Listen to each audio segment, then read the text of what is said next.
you to close your eyes. And as you close your eyes, you might want to feel your feet on the earth, or the closest thing that your feet can find to the earth, which is our floor.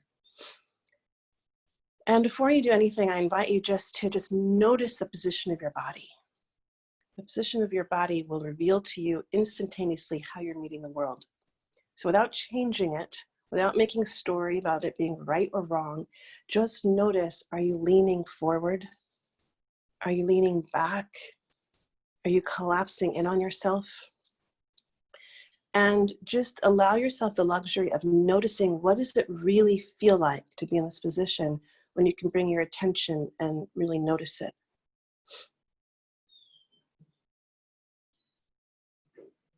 We kind of just got to do that as a collective in so many different ways, right? We got really still and we started to feel all the feelings of what wasn't working. It's amazing when we can get still like that. So I invite you to do that right now. And now allowing yourself to come into this state of alignment. And as you come into alignment, allowing yourself to bring some attention down to the bottom of your belly and allowing yourself to relax and luxuriate and bringing in a nice deep breath all the way there.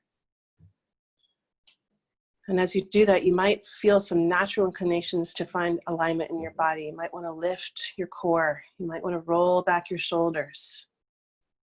And each of you, I'm just going to invite what feels like supported alignment for your body. Someone might pull back their shoulders and they're like, that open heart feels so good.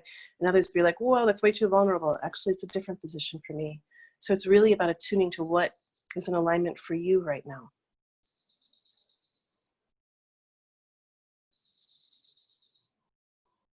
I'm going to invite you just to continue with your breath. And I invite us to close our eyes because as storytellers, we don't do that very often. We're the seers of the world. And we're not just seeing the first dimension or the second dimension or the third layer, but we're seeing through the layers. And we're not getting caught in the muddle and the strangle effect and information because we're meaning makers. We're going beyond the moment. We're building a big web. We're connecting the dots. And so I invite you in this moment to connect back to that moment of when you registered for this class of, sacred storytelling. What does that mean to me in this moment? And I'm going to invite you to really come back to, what does it mean to you this moment? What did you come here for? What's calling to you? Is there a story on the inside that's like banging, saying, I want to get out? Or is the muse inspiring you from the outside, striking you with inspiration? Or is there something else? Are you being called to carry forth the stories? Are you being called to bring your voice to the times that we're living in? Are you being called just to be the listener, the holder of the stories, the witness?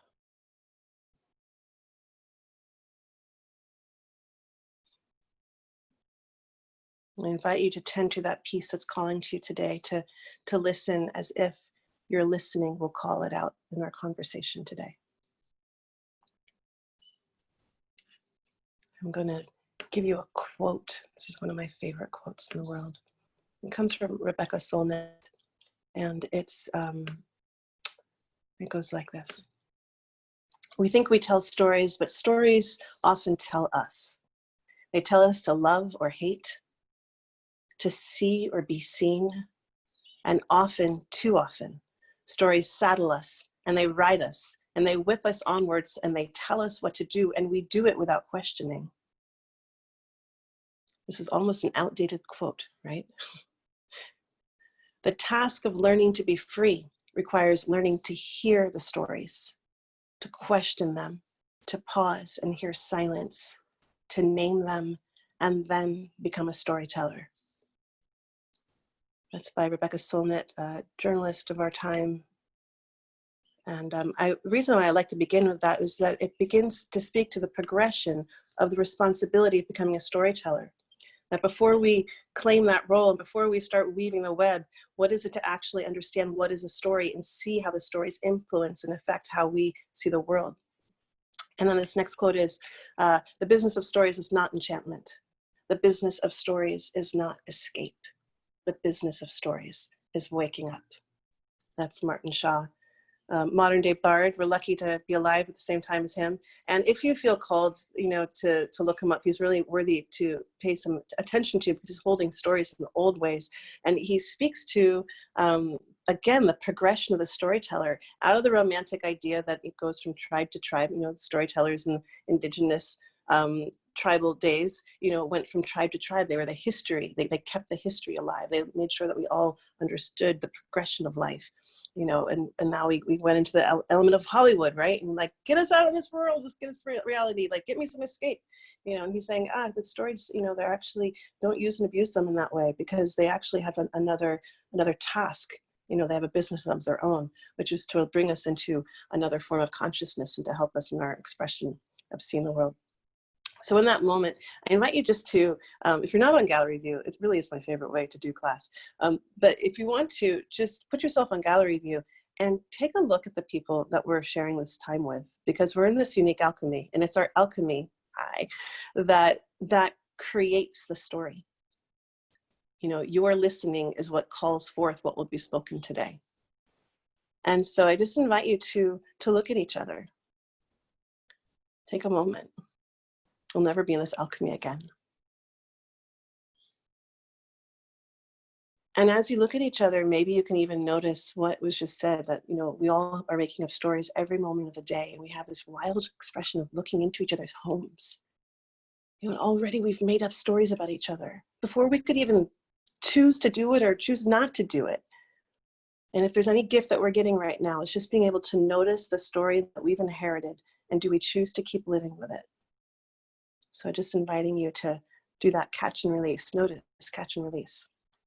If anyone wants to just to say their name really quickly, we're not going to do big, but if you want to just say your name, where you're from, and if there's something specific you're looking for, I love to shape and form our time together to who's in the room. So you don't have to, but if you feel called, I love, again, hearing your voices and knowing who's here and what you're looking for. Pearl, yeah. Oops. I'm now in Northern California, but I lived in Israel for 45 years, 20 in Jerusalem. So I'm an artist, and I realize now I could redefine what I do. I'm a storyteller artist. So at the end, I want to share something with all of you I'd like you to see. Thank you. Thank you. Thank you. Thank you. I'm going to ask everyone to be so brief, just because I know that we came for a class. And really what I'm asking for is your name, your location, and if there's something really specific that you're looking for, I'll shape it all for you. If that's the way that I can. Yes, Mary.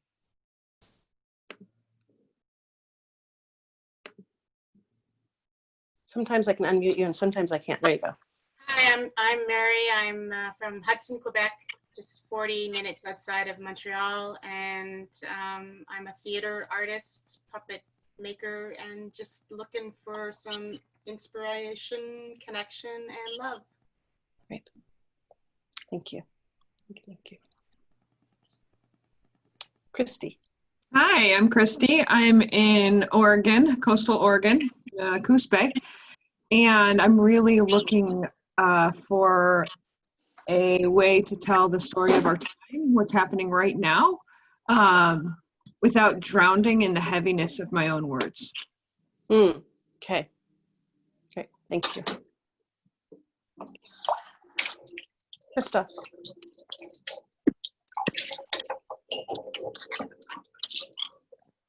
Oops, you're still on mute. I can't hear you.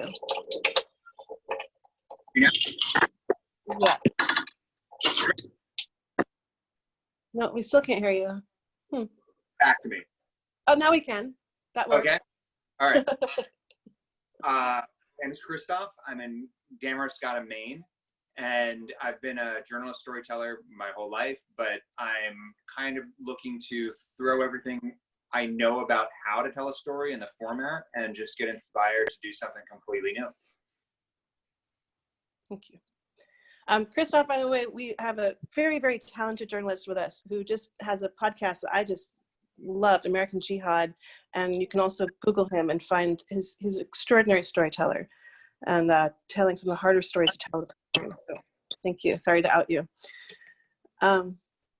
Jacqueline, were you raising your hand? No? Oh, but I can go.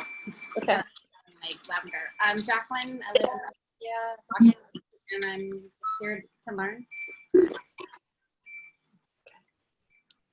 Okay.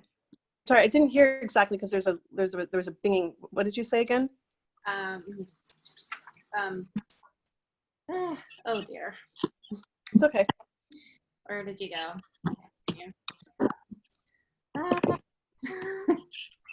Sorry. Jacqueline, and I live in Washington, in Olympia, Washington. And I'm just here to learn and be inspired. So. Got it. Thank you. Thank you. Thank you. All right, and Sandy, and I think that'll be our last introduction, and then we're gonna head into the day. My name is Sandy. I'm from Waco in the heart of Texas, and I'm a poet and a native flute musician who tells stories through poems and music, like ekphrastically. Great. Thank you. Thank you. All right, so here we go. So this is what we're going to do today. I am introducing you to the realm of sacred storytelling, the landscape. So it's going to be a big, broad overcast of how do we look at storytelling in a slightly different lens through it as a sacred art. And we're going to talk a little bit about what is a story, why is it relevant to our times, what's the distinction between a sacred story, and then depending on how the time ends, I'll probably try to give you a recipe for, I feel called to, like, maybe we'll play with creating a vision story together, just because it feels ripe to the moment. How do we be alive in speaking our vision? So a little bit about me in terms of my background is that I grew up on a farm in Vermont, moved between Vermont, Virginia, and New York City. I was very lucky. My parents noticed that I had a talent and a love of writing and theater at a very young age, and put me in a professional training all through high school. I ended up going straight to New York City and studying under the tutelage of Sandy Meisner at the Neighborhood Playhouse. Eventually made my way to, and then I got to work off way in the whole summer stock, and I saw the world, the professional world of theater, and I saw that in that world and in the theater, in that format, something magical happened. That there was this energy that was created, and that this, I could even feel like this transformative energy.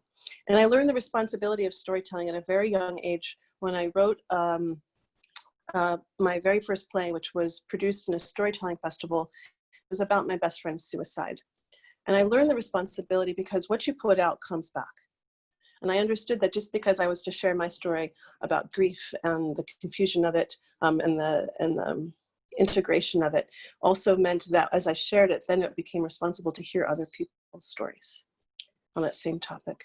I ended up moving to, going to Arizona, and I ended up studying at Prescott College and got to integrate environmental leadership and wilderness leadership and studying of the environment, and that love of the environment and social justice and growth ended up leading me to get a master's in social work, where I worked as an emergency relief worker.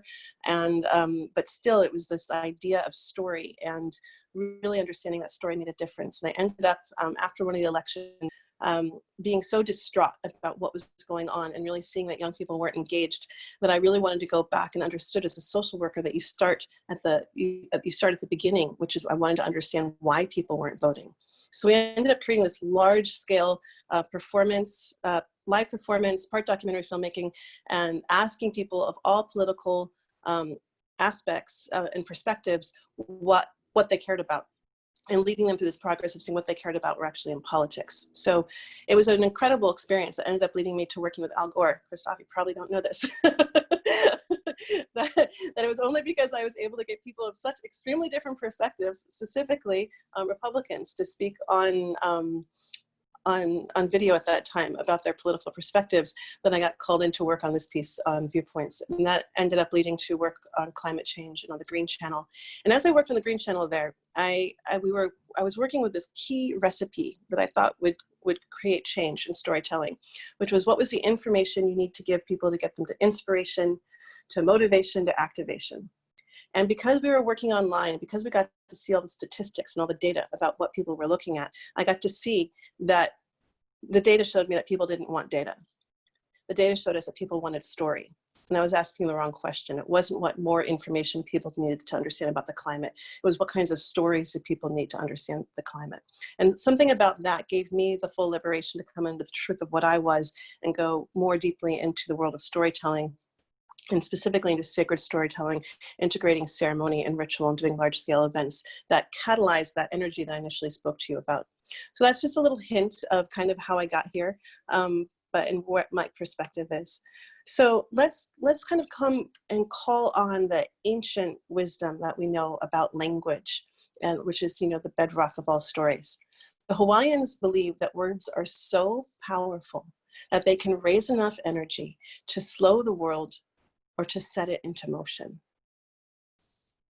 That actually goes right back to Einstein's theory of relativity, right? And really understanding that time lives inside of us.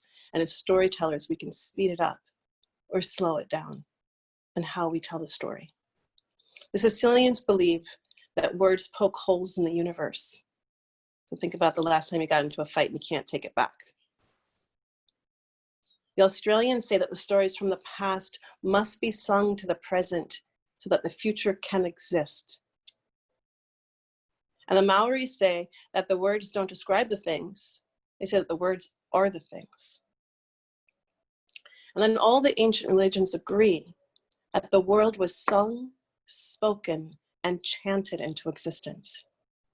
I'm going to say that again because, you know, as an East Coaster, you know, I come in with a good, like, critical, you know, perspective of the West Coast, like see the world as, you know, see the world in positive, you know, glass is half full, you know, it just kind of made me want to, sorry, puke in my mouth a little bit. But as someone who studies the scholars and says, no, our words are so powerful that, and this is like the key to humans and our unique role in the world, right? So many people are saying, what are we doing here? You know, this is like one of the most ancient keys to humans' unique role on this planet, that the world was sung, spoken, and chanted into existence. Abracadabra, one of the oldest words on the planet, comes from the ancient Aramaic, I can't say the word today. Hold on, let me see it again. It's the Aramaic mysticism, and it means I create as I speak. So let's come back to this most basic idea of what is a story? And this is a real question that I'm asking. I'd love to ask this and hear what you have to say. What is a story?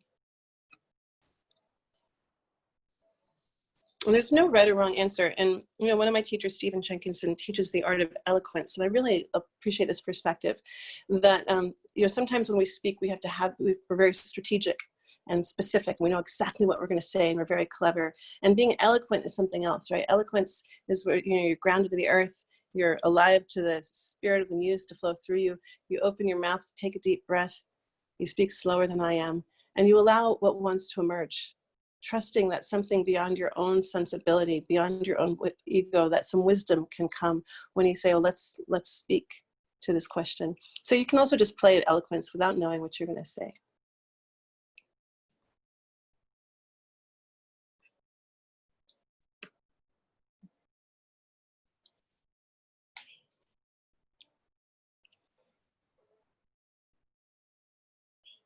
You're a thoughtful group. Yes, Nadia. Hi. I think a story, and I think this is inspired by what you've already said, but a story is an invitation to listen and to receive and be a part of. So you just spoke to a couple different things. In stories, there's things that happen, right? There's a listening. So no story, you know, this is the great illusion, right? I feel like storytellers play one of the biggest illusionary magic tricks of the world, because you think that it's the storyteller that has the power. It's a trick. It's actually the listener that's holding the power, because the storyteller, if the storyteller doesn't speak in such a way that their story can be caught, if they're spreading their seeds but not in a garden that can grow them, then the story will die and it doesn't continue. Right. So it's really the listener that has this capacity to allow that story to take root in them, to carry it, to repeat it, to allow it to keep living.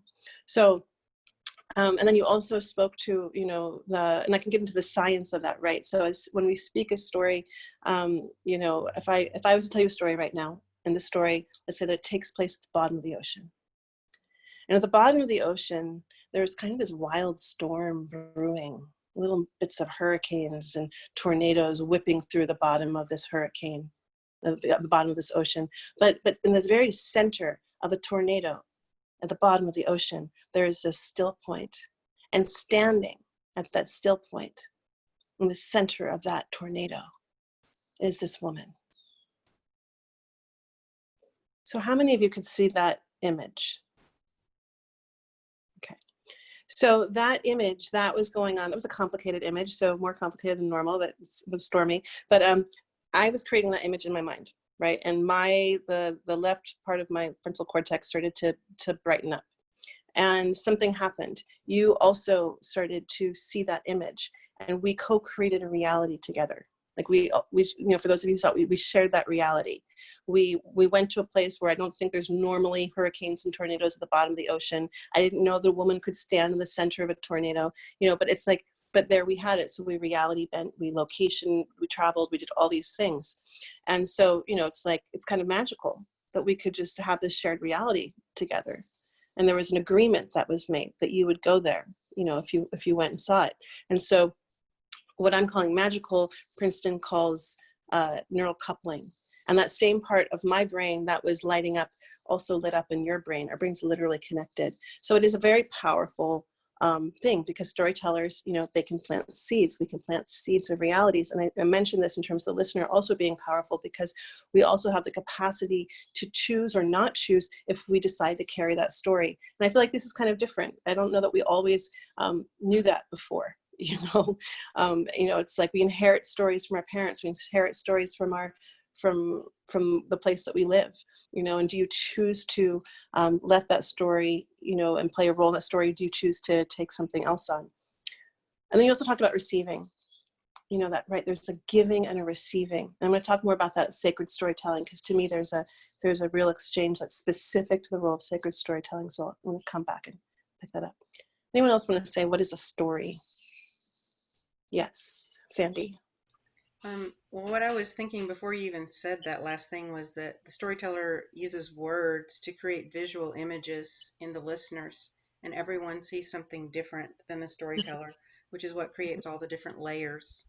And that's what I like to do with my poetry, is do something that's so ambiguous that it creates so many layers, like a woman at the bottom of the ocean. You know, is it a cartoon? Is it a real one? You know, you can think of anything you want, but everyone has a different image because they're at a different place. And if they hear it next week, they might see something different. So it's in time also. So it's something in time, and it's visual, and it's different for everyone. Even the person telling it, the next time I read my work, it might mean something different to me, but I know what it meant when I did write it, but it's different later. Right. And that's like one of the most magical parts about storytellers. It makes me think of that Mark Twain quote. You know, when I was 14, my father was such an idiot, and I was amazed to see how wise he'd become by the time I was 21. And same thing, I just bastardized that quote, so forgive me, Mark Twain. But same thing with stories. You know, it's like we're going to hear different things from the stories based on where we are in our life and what we can actually hear. And that's one of the reasons why I love, you know, we've lost our relationship to teaching stories. You know, there's that classic thing that you'll see where, you know, the young person goes to the elder and they ask for advice, and the teacher gives them a story. You know, and because there's something that happens when you give a story rather than the answer, and there's a sovereignty that's given. It's saying you actually have the answer inside of you, and the story will help you access your own answer. And you understand that there's again, the sovereignty comes and it gets us out of the self-help movement, which is like, tell me, give me what I need, fix me. It's all outside. So when we give someone a teaching story, and you say, no, you've got the answer. You know, but as a storyteller, we need to know the right story to give someone to help them access that, right? So there's that piece. I saw a hand. Was that Ziba? Tell us how to say your name. Oops. Okay. What's that? Ziba. Yeah. I am new to storytelling, but what came through drawing upon what I've been working on is that storytelling is your inner truth that comes from your high spiritual heart. And it comes when it comes. It's not always time to tell a story, but when it is, and you come from that place, it moves people and brings something to the world that's unique from you. Okay. So what I'm hearing you speak to is that relationship with the muse, you know, with the ancestors, with the earth speaking out loud, with that creative life force. We all use different words for it, right? You know, and that strike of inspiration that there's something beyond that can come through you in the form of story. And you're jumping ahead just a little bit. So I'm going to rewind, and I'm going to give you guys an extremely unpoetic expression of another definition of what a story is. And I'm going to use this old way of, you know, humans often refer to their bodies in reference to the latest technology. You know, so we used to refer to ourselves as machines. Now we're in the realm of computers. So I'm going to use that and say, okay, what if we look at a story as an operating system? And in this operating system, we learn our beliefs, our values, and what we believe is possible. So this is one of the functions. This is one of the things that stories are. And if you can go even so far as to say, okay, wow, our TV shows, how many of our learned our belief systems? That's even called programming, like all the language is right in there. You know, it's like, and so we look at that as one of the functions of what does a story do? But it's bigger than that, right? And so now we're going to say, okay, well, if that's sort of like the ground level, what's a sacred story? And Ziba started to speak to that. It's something that has a life force in it, right? It's something that has something more than just my ego wanting to make a point. So I'm going to tell you something, but it has something, a life of its own in it. Anyone else want to speak to what is a sacred story? What defines them? What makes it a little bit different?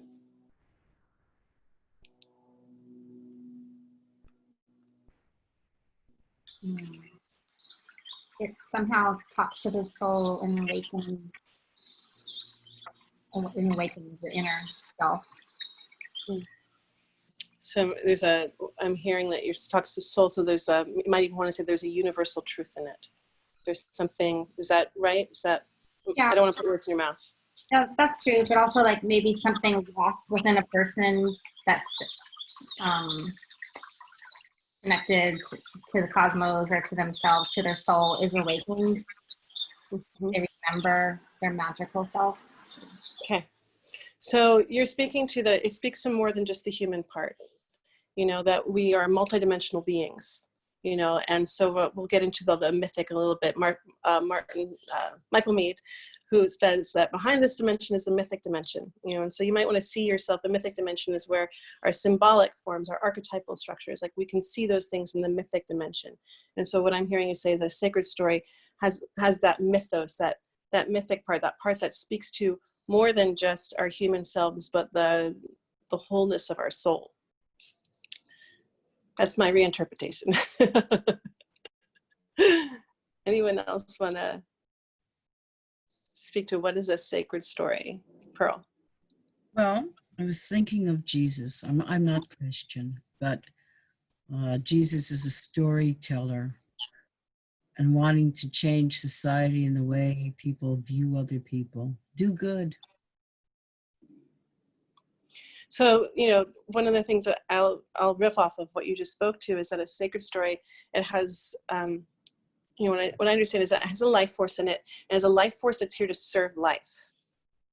Okay, so it's like that do good, like, you know, it's like, right, we want something that, that has that. And for me, here's how I define a sacred story, is that it has a life force in it. It has a relationship to the divine itself. And the problem with calling anything a sacred story, it's a setup, right? Because as soon as you call one thing sacred, as soon as we employ that language, we're automatically just saying that something else is not sacred, you know, which is weird. And so what does sacred mean? But we see the life in all things. I see the life in this mug. I see the life in you. I see the life in the tree, you know, and that I see, and I honor and respect the life in that being in all things, right? So it's a form of animism. But we need that language because in the world that most of us live in, that way of seeing that world, that indigenous perspective of seeing and respecting and honoring the life in all things has not employed. So I call on that language to remind us of this way and this perspective. And so now we take that and apply it to storytelling. We're like, okay, so what is a sacred story? Oh, it's a story that has a life force inside of it. And so when we come into the realm of a sacred story, for me, I understand it, it's a very humble relationship. It's not my ego mind saying, I want to make a point or I have a perspective and I'm going to drive this forward now and use my language to manipulate and to drive towards something. A sacred story is this expression of backing up a little bit and kind of going like this poof. So it's the listening. It's the listening from outside of you. It's that listening for inspiration. And what I understand about a sacred story is that it can hold a wisdom in it way beyond me, that I can learn through the expression of listening and receiving a story far beyond my own life experience. And so it's a humble relationship. And so sometimes when you go in for a sacred story, you might actually want to even create an altar and say, okay, I'm gonna I am bowing to the muse or to, you know, the ancestors or to the earth speaking out loud or whatever your language is for that creative life form, that creative life spirit. Some people call it God, you know. So you're like, well, that's a very novel idea. You know, it's a very kind of romantic idea of a story. This, you know, it has a life force all its own, you know. I'll tell you something. I've had a lot of people who I work with on their storytelling when they get really stuck. One of the quickest, easiest ways out of getting stuck with a story is to go to the story and say, what are you in service to? Like, go to the story itself and say, what do you need to communicate? What are you here to do? How can I be of service to you? How can you raise a teenager? You know, how can I help you become yourself? So if the opposite of a sacred story is a zombie story, and to me, a zombie story is that story that is not here to serve life. And an example of a zombie story that had a great impact, influence, and consequence on the world as we know it was the story of Jaws. It was written by Peter Benchley. It was picked up by Steven Spielberg. It was the first film that Steven Spielberg ever made. So one of the things when we're studying a story is the first thing we want to do is who was the creator? Who was the creator? What were they in service to? What was the world that they were living in?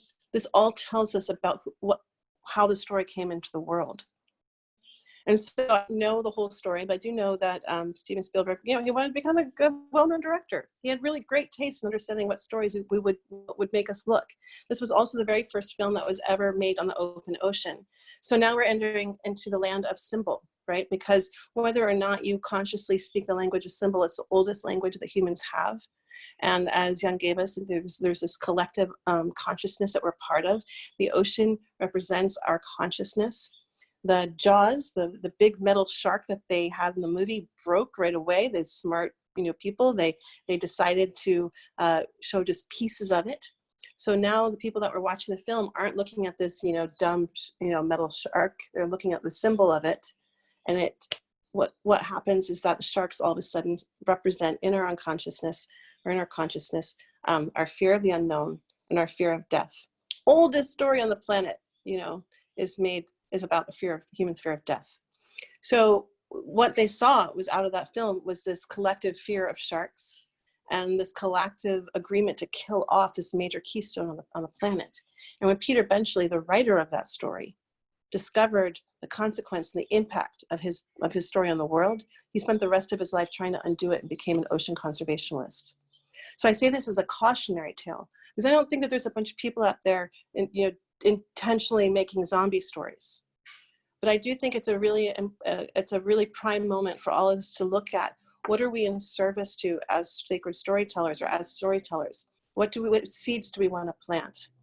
You know, what home do we want to give people to live inside of? Because that's what I understand a story is. It's a castle that we can go live inside of that will hold us. You know, and so what are the stories that you want to give people to hold them through the times that we're living in? One of you asked, you know, speaking about how do we tell the stories of our time. So zombie stories. I can go into like the whole, like, what do stories do? And I have a Venn diagram and I kind of feel like that's we don't really need that right now. I don't know about you guys, but I don't need to look at any more diagrams online. But what I'll just tell you really briefly is, as again, when we talk about like what to, and when we look at storytellers as sacred storytelling, and specifically, what does it mean to be a conscious creator? To be aware of the impact of your language and aware of the impact of your creations. I understand sacred storytelling, when you approach it in this way, you're stepping onto the path of eldership. You're saying that I claim my responsibility and my impact on those that come behind me, that my story could be so powerful that it could live beyond my time, beyond my own life. And that's really something to reckon with, and stories are like that. They are these magical beings. They ignore entropy, the one thing that everything else on this planet has to deal with. Stories don't deal with entropy. They can be carried and carried and carried as they take life and change form in all these different people and places. They create a sense of belonging. They are a place of healing, and one of the things that, specifically when working with stories and the arc of different kinds of stories, sometimes we tell a story, in terms of, because there's something that's happened to us. And, let's look at the Me Too movement. There was a collective trauma. And there was a point where many people needed to be seen, and they said, please hear my story. Please witness this story. And so when we're in the process of changing a story, so I'm going to give you really quickly a little arc of like, how do we work with stories as healing, and how do we look at the arc of a healing story. So the first stage might be gathering a couple of people in and say, I have a story that I need to heal. Would you please be my witness? And so you're asking something. I'm saying this specifically because Nadia, I believe, spoke that we receive something in stories. So in this particular moment, the listener is giving the storyteller something. Right. And then there comes this moment where what I like to do is I like to take these stories then into the mythic dimension. When we take it into the mythic dimension, we can get out of our human experience of it and into the story of the soul. And all of a sudden we can claim another way of living in the story, in a bigger story. And then we can bring it back into the literal form after we've gained all this wisdom and harvest all the gems, and we've alchemized the medicine. And we're not the same person who was in the experience of that first story. And so now we tell the story in a different way. And I think of stories like trees. We don't expect them to stay the same, because we hopefully are not staying the same. We're growing, we're emerging, we're integrating. And we even change our role in the story because we change our perspective. And then when we come to that, it's like this magical thing where now we're giving the story back. And now there's something to give. So that's a little bit about when you work with story as a healing modality and of the journey of that. And to me, there's love. Love lives inside of stories. That there's something that happens where, I have never walked into a room and heard people's stories and not fallen in love with them. Even when they had radically different perspectives than I did. I think maybe because they had radically different perspectives, when they tell me as a story about who they are and how they came to be and why they live like they do, through story, I melt and I can just listen, versus someone trying to change my mind or make a point or do all this stuff. So that's why I feel like, especially in the times we're living in, when there's so many different perspectives, when so many of us have come together that do not share the same stories, how can we come into a place where we can listen to each other? Okay, so now I'm going to give you guys a story recipe. And this story recipe is, I'm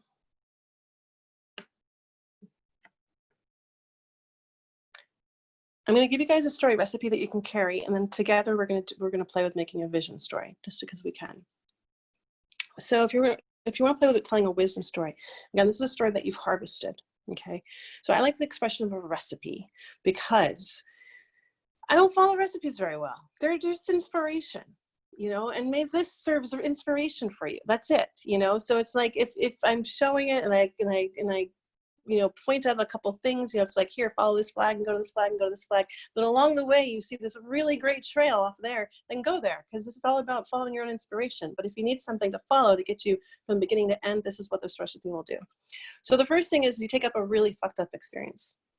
The worse off, the better, But if it's a wisdom story, you're on the other side of it, meaning that you don't have to be right.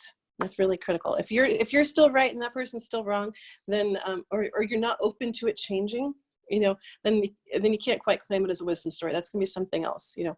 But we're playing with wisdom stories. So something that you are 6 months to 6 years on the other side of. But it's something that held a lot of pain. And you might approach it and you don't have to know the wisdom. Just so you know, people oftentimes like, I don't know the wisdom. I'm like, no, you don't have to. The story, remember, we're playing in the realm of sacred storytelling. The story, all you have to do is go in with the intention. May I please harvest the gifts, the medicine, the gems from the story. May the story reveal to me the truth of what it is beyond what I can see in the moment. You know, it's a simple, honest, humble prayer. And so you say, okay, there's this really bad experience that I went through, and it really sucked. And I can't even believe I'm going back there, but I am. And so you look at that, and then you make this little jump, and you start to wonder about, where does that story really begin?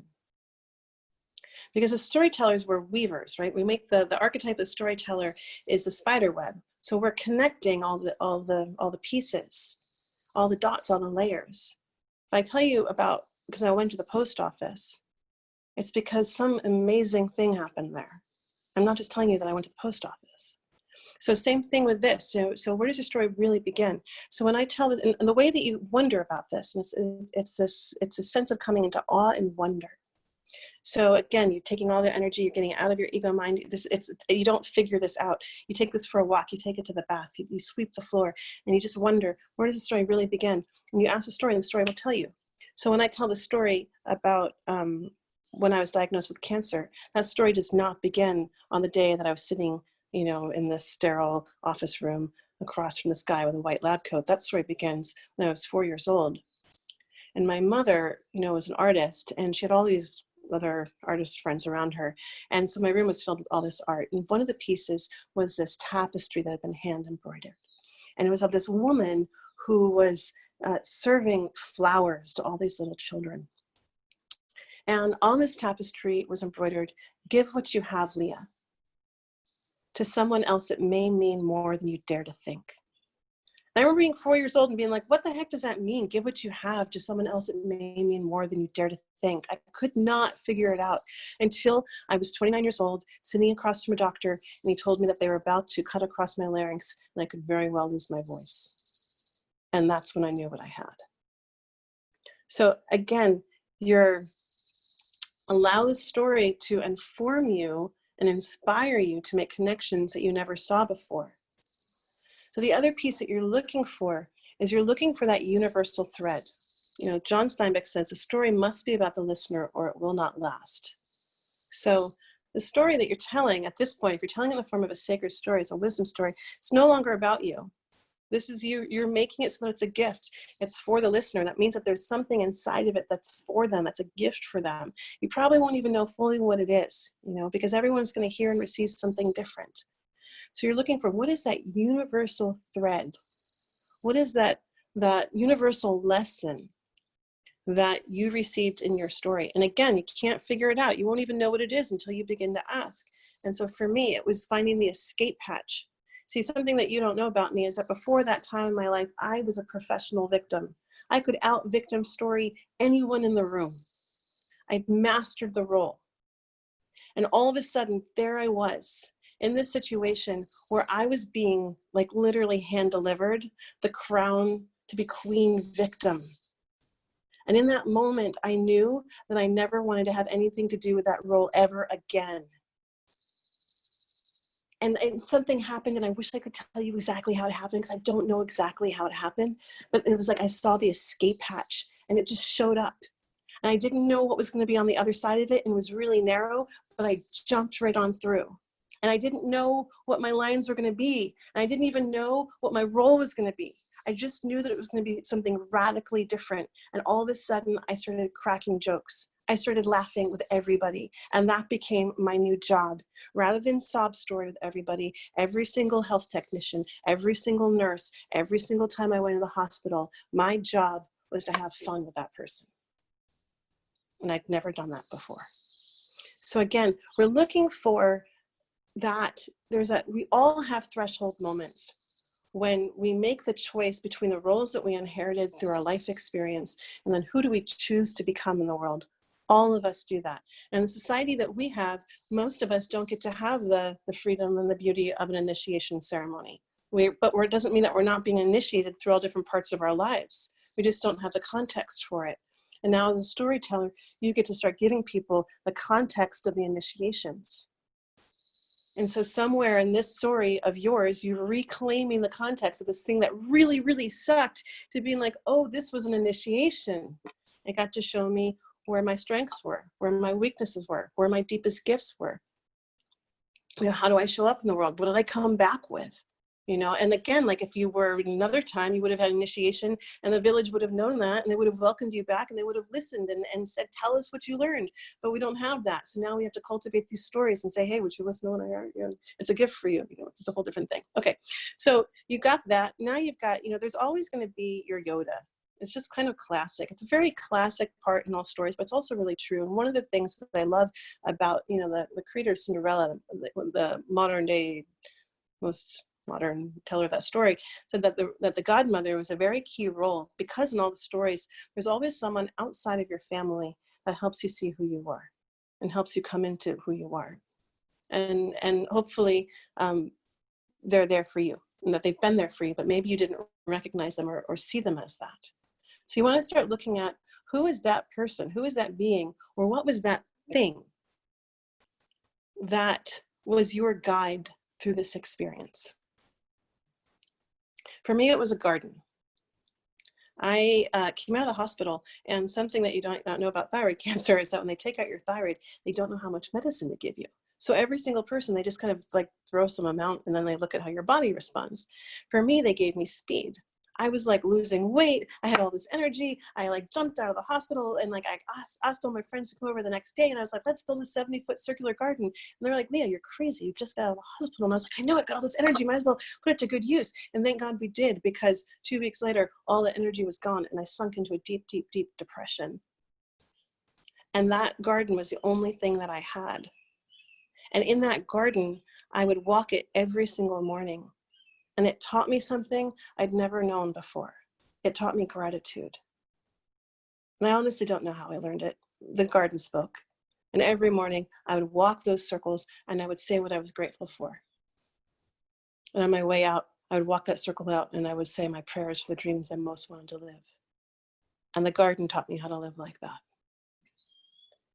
And so again, you're looking for and you're listening for and you're noticing the things that maybe you didn't even notice at the time that were whispering to you how to get through.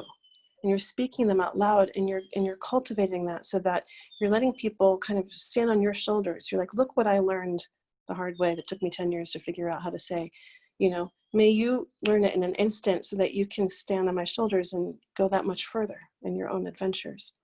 So, you know, you got the main key points, right? And the thing about storytelling, it's like, you can go look at the 6 bullet points of how to tell a story, but you don't need that. You really just need to be able to listen. And the story is going to take you on the beginning, on the middle, and the end. Now, I can't teach you how to write an ending, because writing an ending takes extraordinary skill and craft. There's technique to writing great endings. But what I can teach you right now is how to do a story blessing. So maybe you're one of those people that knows how to write a great ending, you know, and the story will tell you the ending. Or maybe you're one of those people that knows how to like bring the beginning right back to the end, and it's just fantastic. Or maybe you just want to end with a story blessing. And this is a quick and dirty way to end a story where the listeners feel blessed in your presence. And this comes from John O'Donohue, who was an Irish mystic poet. And the way that, and this comes from the Kabbalah tradition. And so the way that you end with a story blessing is you think back to your story and the metaphor of what it is, you know, and you end in a metaphoric blessing. So you can say, if you end up in the ocean in a dark and stormy night, and your ship has sunk, and all seems lost to the world, then may the light of the moon cast a pathway to shore that carries you with ease and grace.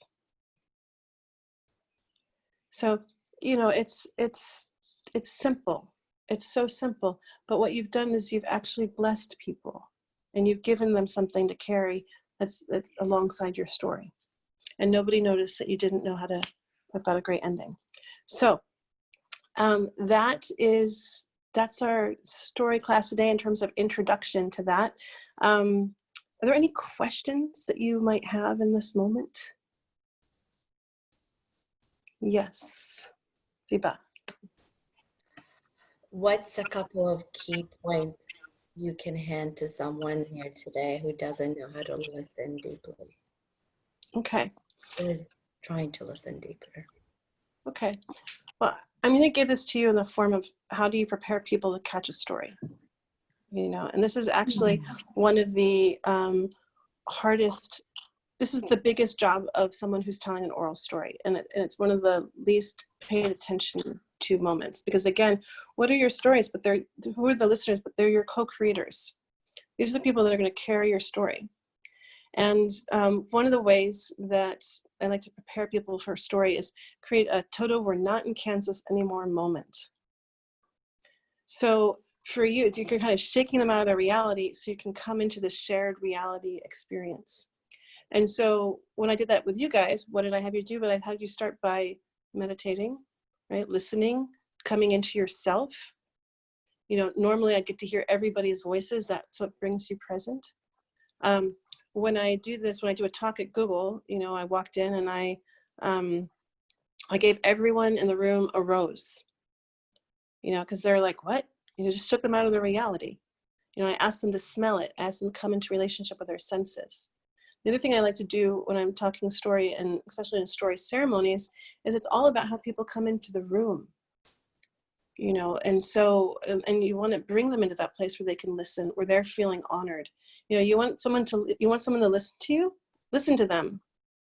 That's the biggest key. You know, so again, how did I start our day? But I started by listening to you. I asked what you wanted, what you needed. You know, so in terms of, same thing happens in social media. You want someone to listen to you, listen to them. You know, it's a very basic thing. So, you know, in story ceremonies, what we do is I would come in and we would actually put people in a position of receiving by we would actually give to them. So as people walk into story ceremonies, we have them come in, we have them walk in silence. We actually serve them tea. So there's not a tea station where they go get things, right? We're doing that, we're shaking up the whole thing. We're like, no, let us serve you. We're preparing people to receive. And then sometimes I'll take rose petals and I'll sprinkle them over people, and it brings a sense of beauty. And what does beauty do, especially in crazy times? Beauty feeds the soul. So, you know, I always say this because we can tell the most horrific stories, and it's sometimes we need to tell horrific stories. But look at what's going on with our time right now. There's also so much beauty emerging. We have to celebrate that beauty. We have to create that beauty. We have to call on that beauty. And we have to highlight it, because that's what feeds the soul and gives us the courage and the capacity to keep facing those things which are so hard to face. So as storytellers, I always say, you know, it's like you can take people to the darkest places, but that beauty is what gives them the money. You know, it gives them the capacity, you know, the courage to go there with you and to trust you that you're going to take them out. And that's also our responsibility, is to take people out. Did that answer your question? Kind of. Okay. You know, and Ziba, I'll just say a couple other things. You know, in terms of if you have a story that you really want people to listen to, sometimes it's simple as, and I was talked about it in the beginning of the healing journey. Sometimes I'm going to tell you a story and it's for you, it's a gift, you know, and sometimes I'm going to tell you a story and it's for me. And being really honest with people about that is what encourages a real honest connection. So sometimes I'm just going to say, hey, I really need you to listen to this. And I don't even want to hear your opinions. I actually don't want your feedback. I don't want your any reflections. I'm asking you to listen to this. And so being really honest with the setup can also create the environment where both people are in agreement, because if they're not in agreement to that, then it can get messy. Nadia, did you raise your hand? No? Did I see some other hand over this part of my, yes, Christy. I was just wondering if you could elaborate, or if you could repeat the Irish mystic, Donahue. What was his first name? John O'Donohue. If you can listen to him, he's got some things on Audible. I love listening to his voice. Excellent. Me too. Irish, absolutely. Yeah. All right. So here's what I'm, wait, hold on. The question is about how to listen to myself for the story. Oh, I'm sorry. I completely misunderstood your question. But okay, how do you listen to yourself? Okay, so, key number one, maybe you're not listening to yourself. Maybe you're listening to that inspiration. So how do you listen for the inspiration? Again, what I love to do is my inspiration comes on walks in the baths and when I clean. My house, it's like if I really need to get some inspiration, I'll start cleaning. And then it makes space. It's kind of getting out of the ego brain. One of my favorite, tools that they say when you're making documentary films, that sometimes filming people while they're driving is a really great way to get a good interview, because their mind opens up in a different way, and they can say things that they wouldn't normally if they were so in control of every word that they were speaking, right? And so think of that as when you're asking for the inspiration, go to the garden, go for a walk, and it's not, again, about scrunching your head and putting all your energy in your ego. It's about opening up and listening to something that maybe you haven't had the focus or awareness or consideration to really listen to, that's been there all along. We're surrounded by, the allies, the unseen world. So it's really about making a commitment to listen to the unseen. And so one simple act that you could do is feed it. You want to have a relationship with the muse, we'll nourish the muse. It's just like any relationship. How would you court it? Would you make an altar? Would you put some flowers and some honey and something pretty on it? And that just having some small little altar that says, this is my commitment to listen to the muse, to cultivate a relationship with that, inspired world, then, and it can be simple. It's just something that you have to take care of every day, just in the way that you have to take care of any relationship every day. So here's what I'm going to do now. I'm going to just tell you that if you came for the class and that was enough, then we are complete. If you would like to hear a couple of other ways to stay in touch and do some story work with me, I'm now going to tell you about 2 classes that are happening. And if you want to stay around and play for a vision story, we can, if you're really inspired, then we can play at creating a vision story after that. So that's what's happening now. Okay, so I do have 2 classes that are happening right now. One of them is called Love Medicine. And this was completely inspired by the times that we're living in terms of that Venus is going retrograde. Venus is the planet that comes closest to the Earth, so we're really affected by her. And what does she do? But she invites us to really look at our relationships. What's out of alignment? What patterns do we want to release? And there's a big story about this retrograde. It's an 8-year cycle. So whatever was happening in 2012 that you were really dealing with, that pattern is here to again be met and dealt with. And you can release it and claim another one. So this is I've never taught a class quite like this before, and it's really fun. There's people from Denmark and Germany and Hawaii and all around the world, ages 70 to 30. To me, it's just a delight to be in a space where we get to talk about what kinds of love are we cultivating in the world right now. So we're working a little bit with that technique that I told you about in terms of how to change a story. And today is the last day that you can register if you want to join that class, because tomorrow is our 2nd class and there is an assignment in there that you need to do. So I will give you the link to that if this is your kind of thing. And then I have something else coming up. And this is a pretty big deal, if I don't say so myself. So I just put the link in the chat room for those of you who want to see the Love Medicine class. And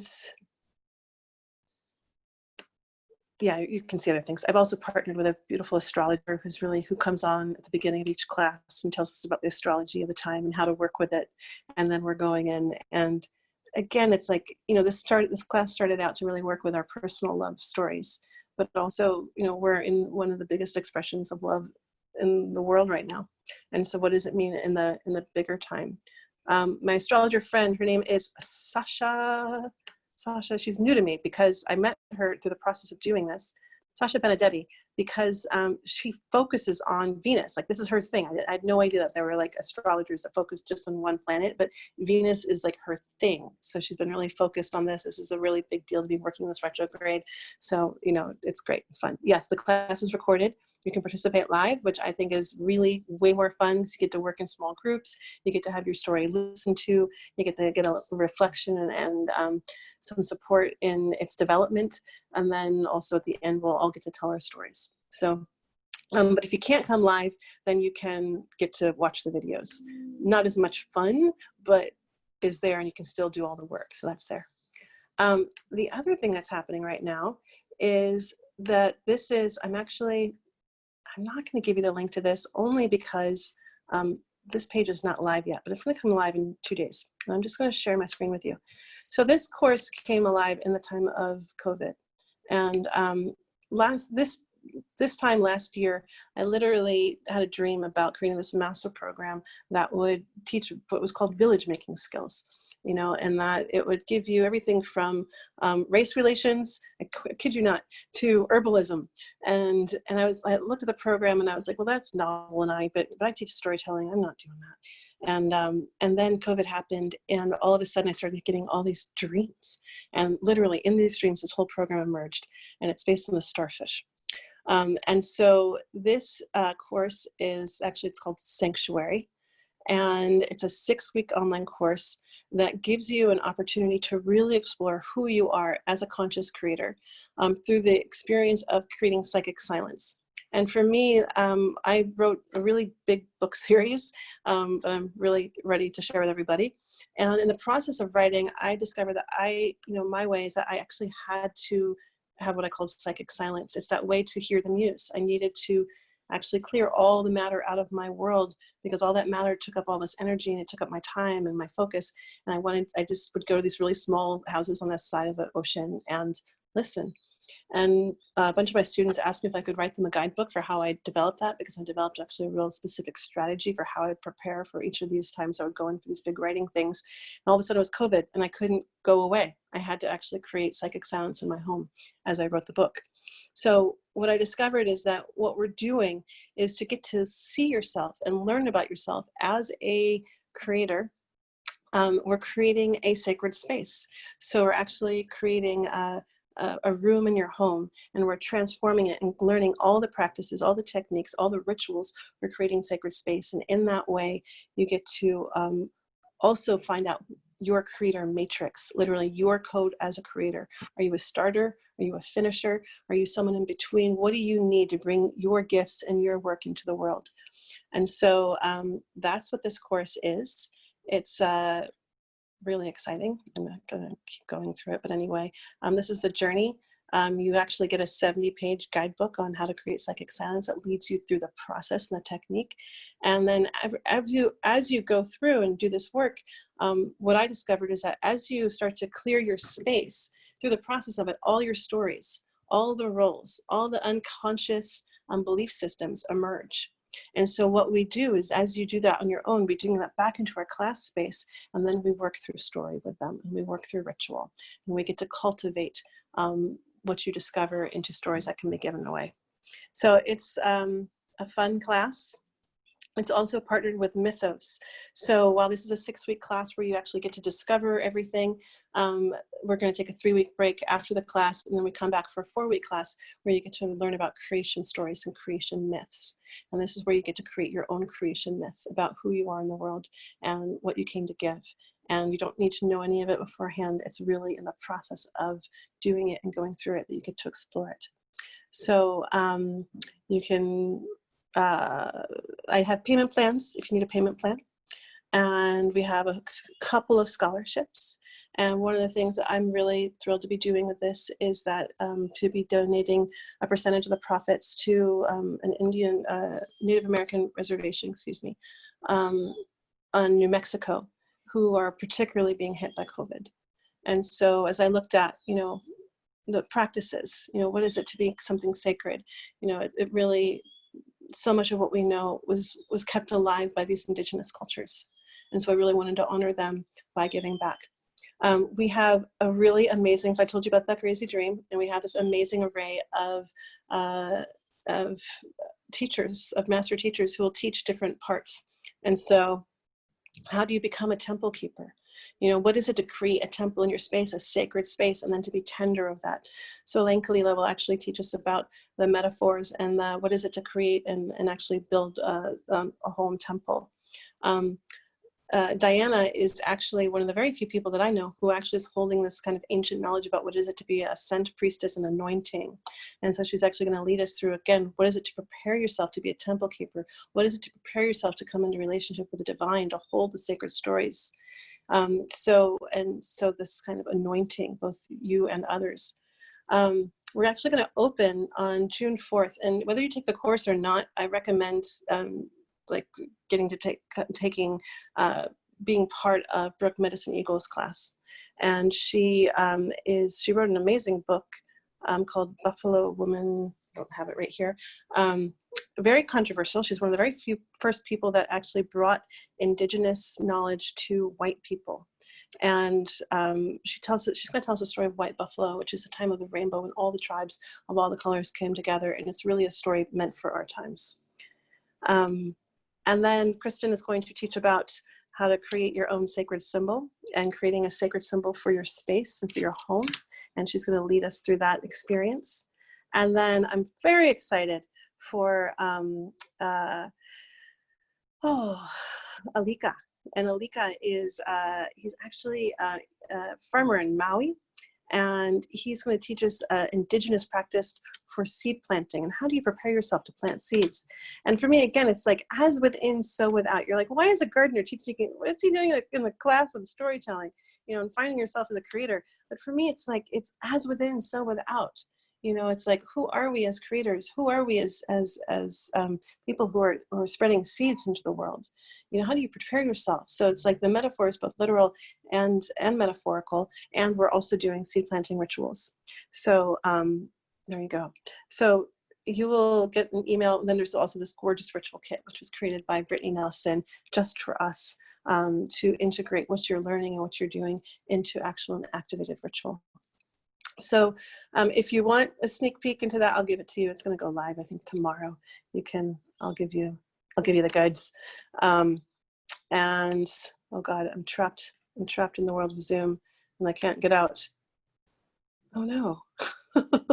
I really can't get out. Okay, there we go. How do I stop screen share? There you go. So there you go. That is I'll give you that link. And now you can see that page. There's a couple of things that don't work yet. And I think that is it for today. If there's anyone that wants to stay and create a vision story, we can do that. Otherwise, I would bid us all adieu and have a lovely day. Bye.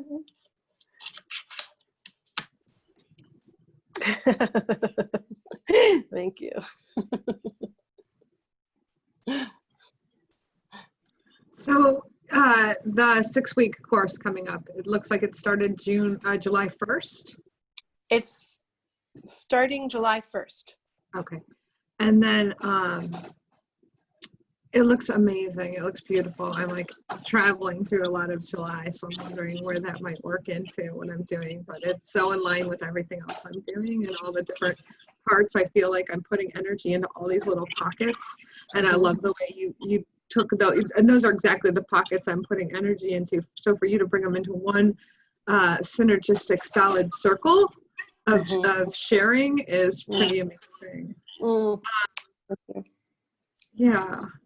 And so those courses, the talks that people are doing, are those part of the class, or are those available if you're not taking the class? So I'm doing something I've never ever done before, which is normally like the master. It's like, I mean, I've brought in some of the most extraordinary master teachers, you know, of our time into my programs. I'm just going to say that because they're really amazing people. And I got to this point where I was like, you know, they're really amazing. And it's like now more than ever, you guys, I might be about to lose my power. And for some reason, my power cord. So if I disappear, that's what happens. Sorry, it's going fast. Oh, you know what? I don't know what's going on. Oh, there you go.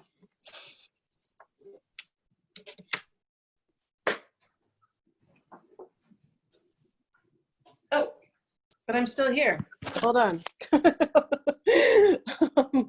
Sorry, okay, hold on. Let me just turn on my other video and I can come back to you. Okay.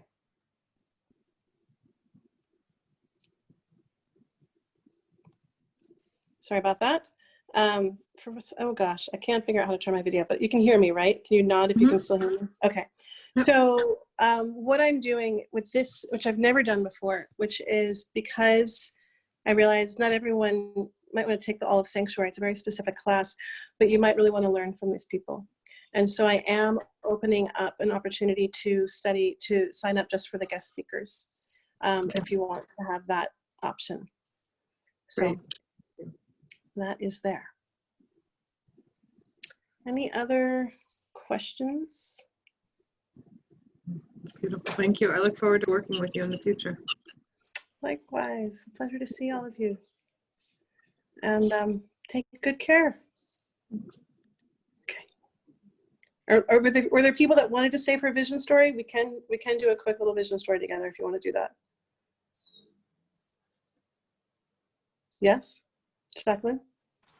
Yeah, I gotta go well, I don't know, I gotta go 20 minutes or something. Okay, so here's how you do a vision story. It's super fast. Yeah, everyone, let's everyone take yourselves off mute. That doesn't have a big background or loud background, because we'll just want to pop in. And so as a vision story, one of the things, there's kind of like a couple of things where you imagine yourself as your elder self.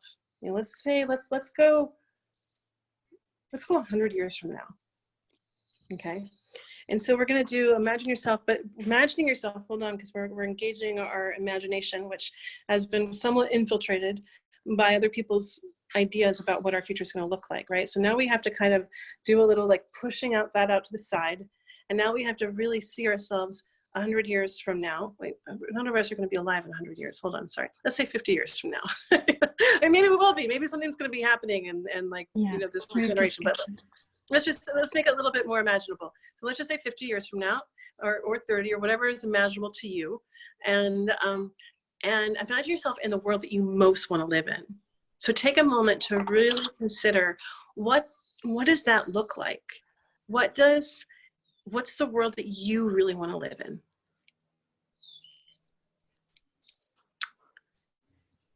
And just get to see, what does it feel like? So we're bringing that sense of into our bodies. What does it feel like when you walk out your door? Where do you get your food? Who are you surrounded by? Think about the things that are really different that just bring so much joy to your life. You're like, man, we worked hard to make the world like this. You have no idea what we went through to get here, right? So we start by, you know, so one of the ways that we'll start, so we'll do a quick round, you know, where you say, you know, the thing that I love most about the time that I'm living in is, and we can all just say like one line. So you're just saying like one line, you know, the thing that I love most about, you know, is, you know, I'm so amazed that those birds came back. You know, like there was like the amount of variety of birds that are here now. You wouldn't believe that there weren't that many, you know, when I was growing up. So that's just kind of one something that you want to say. You could talk about transportation, you could talk anything. Just one thing that you just love about this new world that you're in.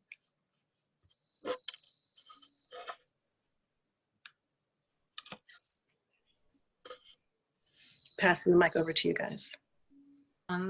I love how there's like singing gatherings every evening to connect and have fun with people. Great. And so if you really want to play in the role of story, you know, you can take it a little bit further, right? And it's like, the thing I love about now is like the singing circles and the way that we gather around every night, and everyone comes with their families and their kids and their dogs, and we sing these songs that we've been carrying for generations. And every night we make up a new song, and I just love this part. So you can kind of like, you know, you fill in the coloring a little bit, so you can share with people all of what you see and what you're feeling. Okay. Who else wants to play?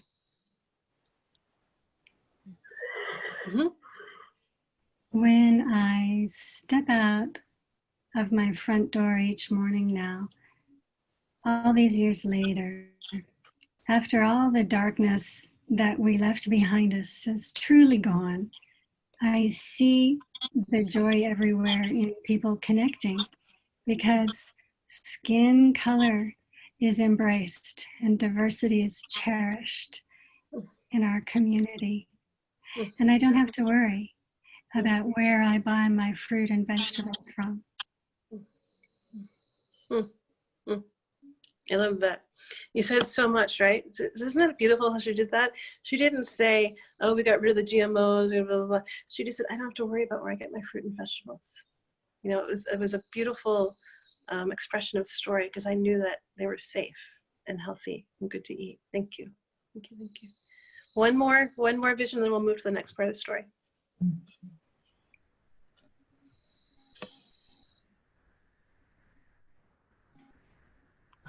I'll try. Similarly about, who said it about racism being dissolved? But I'll just say that people have shifted into such an integration of the inner masculine and the inner feminine that fathers know how to really be present as true fathers, and mothers know how to be present as true mothers. People know how to listen, and a lot of communication is picked up without words. People have opened a sensitivity that is just extraordinary to be in. Beautiful, beautiful, beautiful. So, so we have now anchored in our vision and shared our vision for the world that we most want to live in, and we've shared it, right? We've shared the seeds, and now we have to kind of go back and build the path to how we got there, right? So, you know, one way to say, well, you know, it wasn't always this good, you know, little kid. You know, it's like back in the day we had to go up the hill both ways, right? So it's like, so you say, okay, well, it wasn't always like this. You know, there were a couple of things that had to change along the way. You know, for me to get all the wild, massive diversity of plants and birds and all these different things, you know, humans had to, you know, finally got to learn a new way of living on the planet. You know, and we actually learned different ways of transporting, so that we were actually, it's kind of amazing. You know how the transportation that we have now gives back to the planet, you know, everything that we do is actually giving back. Well, back in the day, it used to take. I know you can't even imagine, we would just take stuff, you know. So we had to learn how to change that. So, you know, I got to reimagine a new form of generative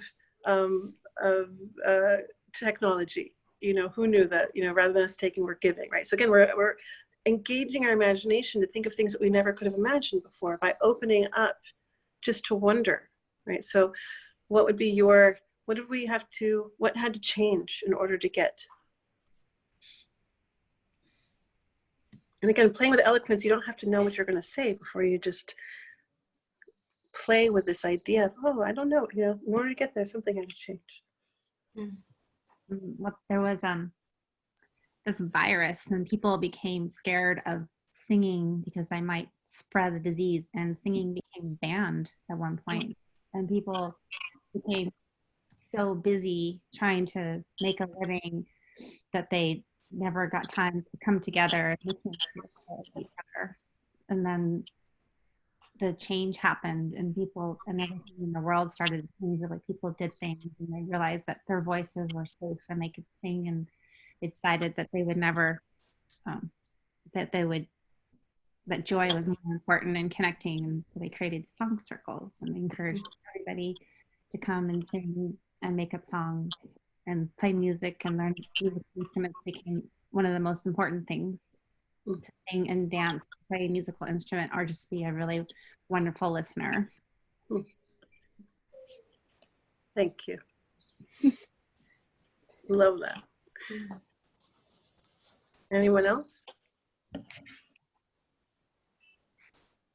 Okay, I'll put myself out there.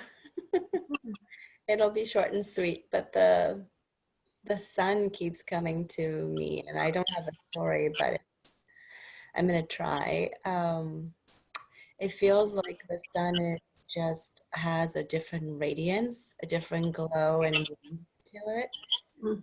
And the second image that came is that people just flood to the outdoors and they're bathing in this new sun that's warming their bodies. It leads me to think that all disease and all chronic illnesses and all the mood disorders and everything from a simple pain to the deep wounding is healed from this new sun, and it just nourishes everyone like a new world.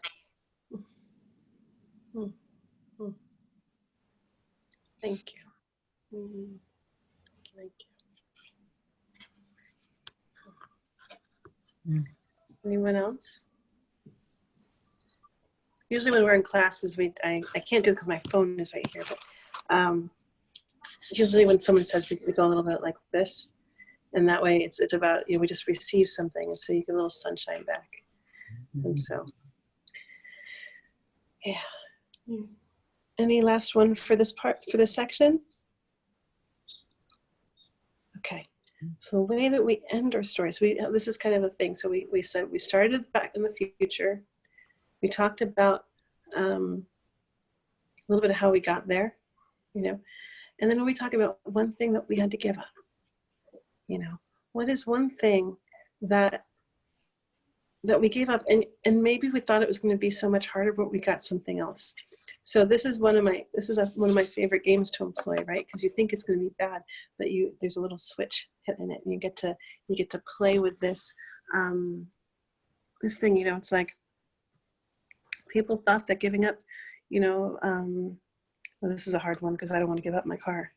It's like people thought that giving up their cars was going to be just like the worst thing in the world, and there was massive riots. You thought that the riots were bad, around the whole, Black Lives Matters or the Women's March. This was nothing, and there was a huge uprising, and but it turns out that all those cars were actually, all those materials were transformed into these like flying saucer things, and that now you could actually have these like small group communal songs, and that those little things were actually transported by people singing. That was the deal, that in order to get from like one location to the other on this, you would all have to sing together, and it created this extraordinary form of harmony that had never gone on in so many different times in so many places at once on the planet. It was amazing. Thank you for the inspiration, Jacqueline. So I now invented harmonious form of transportation, a new form of electricity, of power. So again, playing with something where you're like, okay, something's gonna change, but allowing your imagination to be playful about, but what we thought was going to be a curse turned out to be a blessing.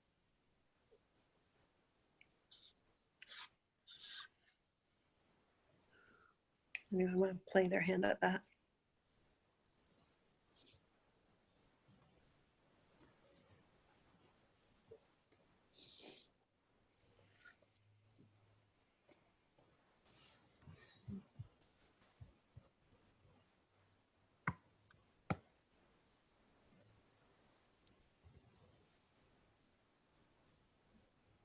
Okay, you're going to be left with my ending.